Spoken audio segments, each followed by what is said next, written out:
One of my friends was up for an interview for a position that he didn't really have the details of. The reason for that was because someone knew his skill set and had recommended them to a company, and the company was interested, and so they reached out to him, said that my friend was referred to by such and such, and can they schedule an interview? This was exciting, but it also got my friend nervous because he's like, well, what's the position? I said to him, okay, take a step back, and it's all good. Whatever the position is, you'll be okay. You get to ask that in the interview. And he was like, well, what if it's not a right fit for me? I told him, then be honest. It's okay. And in fact, what I told him was that if it is not a right fit for you, don't just shut the door. Say, hey, you know what? Based on what you told me, I actually know X number of people that would be a good fit, and I'd be happy to recommend them if that's something you want.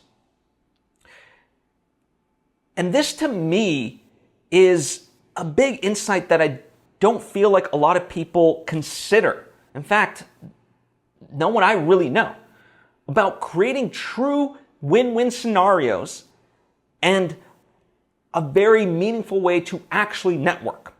Because in this scenario, that company is obviously looking for someone to fill a role.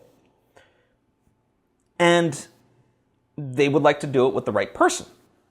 So by interviewing whoever, whether my friend or otherwise, they want to try to get to good candidates, to get to the ultimate result of it, which is that they found somebody for the position. And, you know, if they interview my friend or anybody else and it's like not a good fit, it leaves a bad feeling, right? And so from my friend's perspective, if he's not the right fit, he, doesn't want that like stain on his name necessarily, right? And so forth. Like there's just a lot of factors with it, But by being able to recommend somebody, you're offering a solution.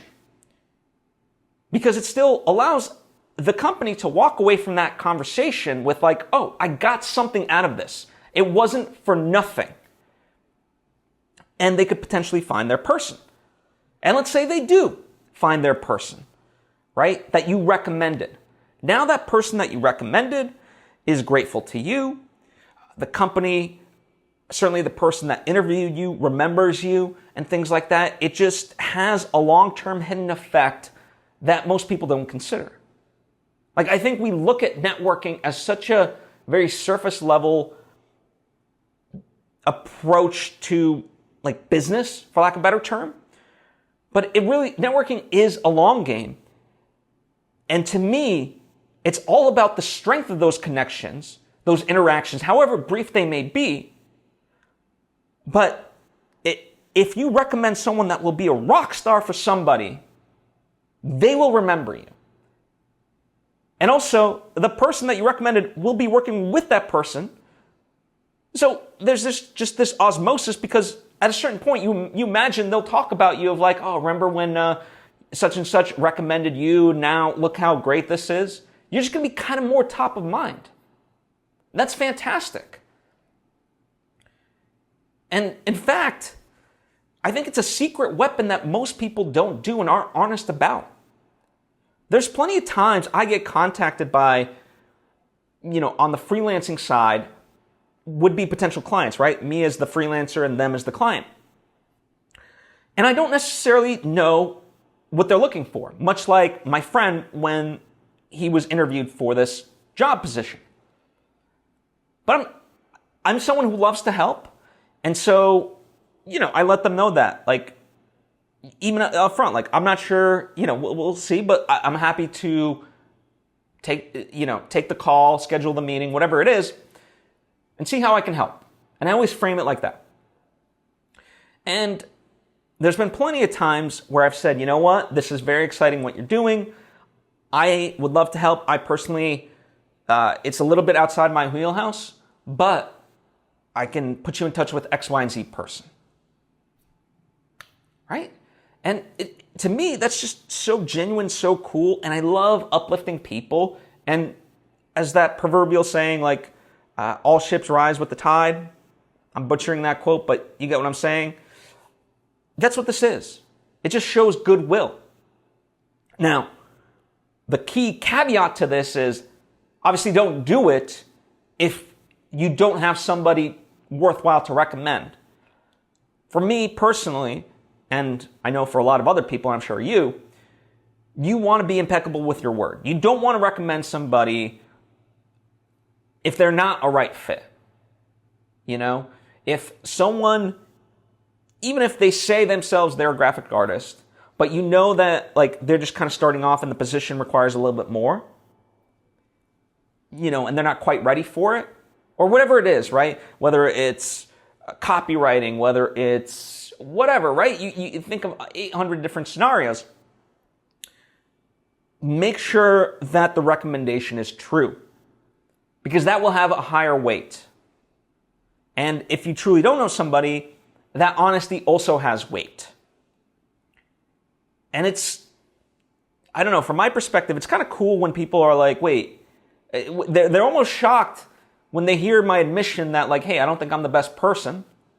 Because they're not used to that. Everyone just bullshits and lies. And, you know, then that creates a worse scenario, because then, let's say you get hired for a position or get the client, and then you're not delivering for them, and you're stressed, they're stressed, and it ruins that relationship. As opposed to, okay, the short-term loss of that potential money can yield so much more down the line. You know, it's funny, there was just to kind of give an example, someone had called me about helping them and essentially being a consultant for their film festival run. Because obviously as a filmmaker, I've had my movies in film festivals. I know the lay of the land and stuff like that. And I could do it. It's not too outside my wheelhouse, but it's also not my passion necessarily. But I knew somebody that was perfect for this. Like, they're very great at talking, and being part of these festivals requires like true outreach and really being outgoing and having a certain type of personality that this person had. I said, you should hire this person. And they happened to know him already. And they were like, that's a genius idea. I'm like, it is. There you go. Boom. They talked. They're hired. They're off to the races and having a wonderful time. That to me is the epitome of true networking. And yeah, I've reiterated it, but I just wanted to really hammer home the point and just share that good news. So see the bigger picture, and you will have greater outcomes. You know, and when you can do that, and when you can approach it with a creative solution as opposed to fitting a square peg in a round hole, so much good stuff happens. So I hope you take it to heart. I hope you consider the people in your life that you could recommend, right? I think it starts with that, you know, knowing the people around you, your peers, your colleagues, and so forth, your friends even, to be able to have good recommendations. So if you have any thoughts or questions about anything that I presented, please comment down below or hit me up on social media at Phil Svitek. I would love to hear from you.